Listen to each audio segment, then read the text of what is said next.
తిరిగి BCN news కి స్వాగతం.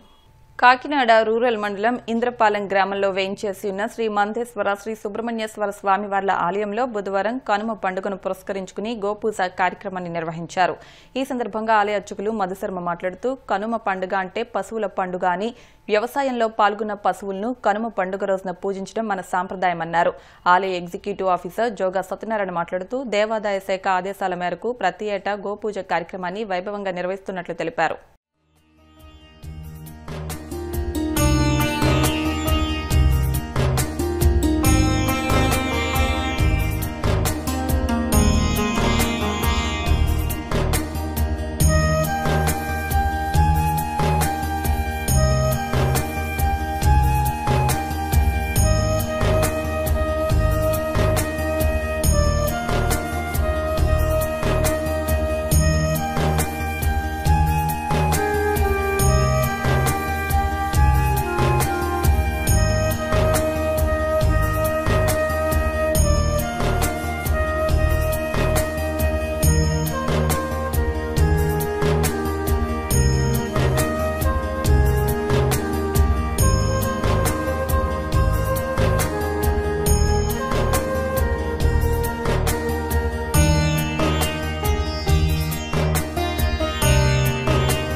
శ్రీ మహాసరస్వత్యే నమః. శ్రీ గురుభ్యో నమః.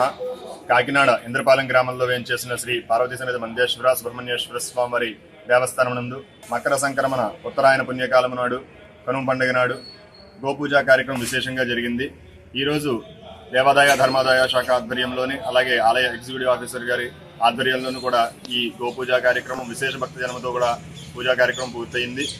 ఈరోజు గోవుని పూజించడానికి గల కారణం ఏంటంటే, ఈ కనుమ పండుగ నాడు పాడి పంట పశువుల యొక్క పండుగగా భావించి ప్రతి సంవత్సరం కూడా రైతులు అనేక విధములుగా ఈ పశువులతోటి వ్యవసాయ నిమిత్తము కూడా ఉపయోగించుకున్నటువంటి ఈ దేవతల్ని, ఆయుధాలన్నింటినీ కూడా పూజా కార్యక్రమాల్లో పెట్టుకుని పూజ చేసుకుని మరింత వచ్చే సంవత్సరంలో మరింత లాభాలు చేకూరాలని చెప్పి వాటితోటే ప్రతి సంవత్సరం జరిగే విధంగా ఈ కార్యక్రమాలను దిగ్విజయంగా పూర్తవ్వాలని చెప్పి వాటిని పూజిస్తూ ఉంటారు. అలాగే ఈరోజు గోపూజను చేయడానికి గల కారణం ఏంటంటే, సమస్త జీవరాశుల్లోనూ కూడా గోపూజకు విశేషమైనటువంటి స్థానమని ఇచ్చినటువంటి బ్రహ్మాది దేవతలు కూడా గోపూజను పూజించి విశేషమైనటువంటి ఫలితాలని కలిగి ఉన్నారు. అలాగే గోవుని గోమాత అని అంటారు. ఎందుకంటే కేవలం శుద్ధమైన ఆహారం తింటే శుద్ధమైన గుణం వస్తుంది అని చెప్పి మనకి శాస్త్రాల్లోని వేదాల్లోని కూడా చెప్పారు. శుద్ధమైన ఆహారము అంటే గోవు యొక్క పాలు, గోవు యొక్క పాలతో చేసినటువంటి పదార్థాలు, ఇవన్నీ కూడా వీటితోటి పూజ చేసి ఈ కార్యక్రమాలన్నీ కూడా గోపూజ చేసినట్లయితే ఈ ఆహార శుద్ధి కలిగి దేహశుద్ధి కలుగుతుందని నానుడి. అదే కాకుండా గోవుని పూజించడానికి గల కారణం ఏంటంటే, ముక్కోటి దేవతలు కూడా గోవు యందే ఉంటారు అని చెప్పి వేదాల్లో చెప్పబడింది. ఒక గోమాత యందు పాదాల్లో పితృదేవతలు, మోకాల్లో పర్వతాలు, ముఖమునందు శివుడు, ముక్కు యందు గణపతి, దంతముల యందు నందీశ్వరుడు, అలాగే కళ్ళయందు సూర్య చంద్రుడు, చెవులయందు శంకు చక్రాలు, నడుమయందు వరుణదేవుడు, నాభియందు సరస్వతి, అలాగే ప్రతి రోమాల్లోనూ కూడా ఒక్కొక్క దేవత కలిగి ఉండి, ముక్కోటి దేవతలు కూడా గోమాత యొక్క రోమాల్లోనే ఉండి మనందరికీ కూడా విశేషమైనటువంటి ఫలితాలు ఇచ్చేటటువంటి ఈ గోవుని ఈ రోజు పూజించినట్లయితే సమస్త దోషములు కూడా నివారణ అయ్యి అన్ని దోషాల నుండి కూడా విముక్తి కలిగి సమస్త పుణ్యలోకాలని పొందుతారని నానుడి. కావున ఈ సంవత్సరం ఈ గోపూజ కార్యక్రమం విశేషంగా జరిగి భక్తులందరూ కూడా విశేషంగా వచ్చి గోపూజ కార్యక్రమం చేసుకున్నారు. కావున అందరూ కూడా సుబ్రహ్మణ్యేశ్వర మందేశ్వర స్వామి వారి అనుగ్రహం పొందాలని, సమస్త దోషాల నుండి విముక్తి పొందిన వారు అయి ఉండాలని కోరుకుంటున్నాం. ఓం శ్రీ సుబ్రహ్మణ్యేశ్వరాయ నమః. ఇంద్రపాలెం గ్రామంలో వేంచేసిన శ్రీ మందేశ్వర అంటే శ్రీ సుబ్రహ్మణ్యేశ్వర స్వామి దేవస్థానంలో ఈరోజు కనుమ పండుగను పురస్కరించుకుని గోపూజ కార్యక్రమం ఉదయం చేయడం జరిగింది. ఈ పూజకి కూడా వచ్చిన భక్తులందరూ కూడా దానిలో పాల్గొనడం జరిగింది. మన సనాతన ధర్మంలో గోవుకు విశిష్టమైన ప్రాధాన్యత ఉంది. ఆ గోవును పూజిస్తే సకల దేవతలను పూజించడం వెళ్తూ ఉంటుంది. ఆ విధంగా ప్రతి సంవత్సరం మనం కొనుగోలు పండుగ నాడు పశువుల పండుగను చేస్తాం. ఆ పశువుల్లో గోమాత ఉత్తమోత్తమైనది.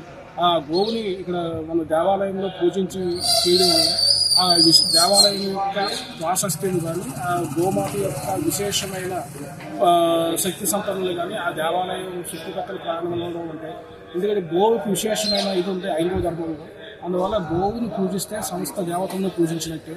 అందువల్ల ఈ గోమాత కార్యక్రమంలో కూడా పాల్గొని దానికి స్వామివారి కాకినాడలోని కొండయ్యపాలెం నూకాలమ్మ వీధిలో గుర్తు తెలియని వ్యక్తులు ద్విచక్ర వాహనాలకు నిప్పు పెట్టడంతో పలు వాహనాలు దగ్ధమయ్యాయి. ఉదయం 5 గంటల ప్రాంతంలో ఒక్కసారిగా మంటలు రావడంతో బయటకొచ్చామని, అప్పటికే 4 వాహనాలు పూర్తిగా కాలిపోయాయని బాధితులు తెలిపారు. ఘటనపై పోలీసులకు ఫిర్యాదు చేసినట్లు తెలిపారు.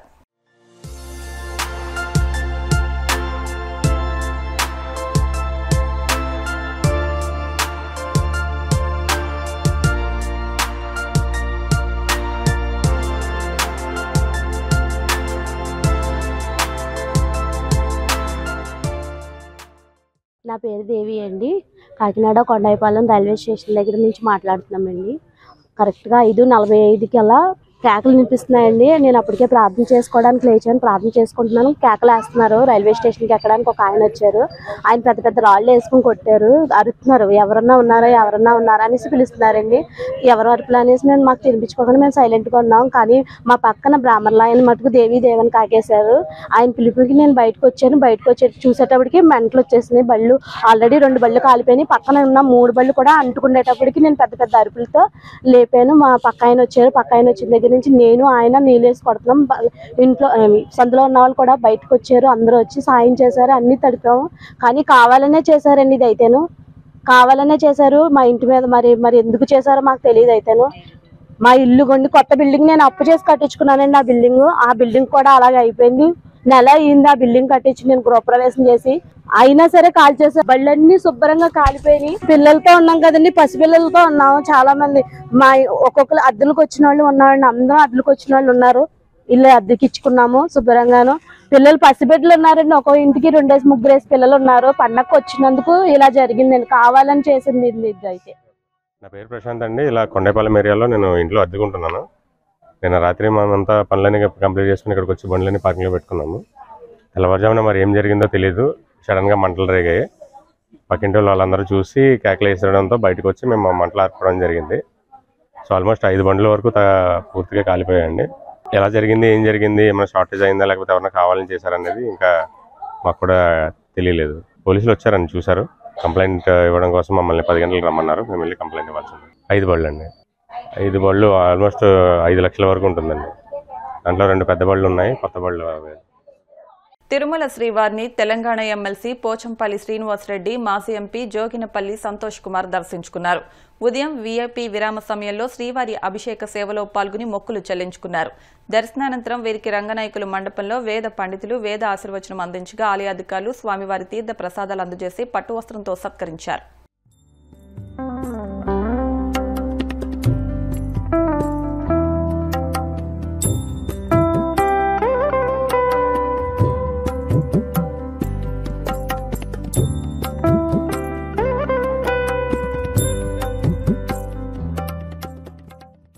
వార్తలు ముగించే ముందు ముఖ్యాంశాలు మరొకసారి.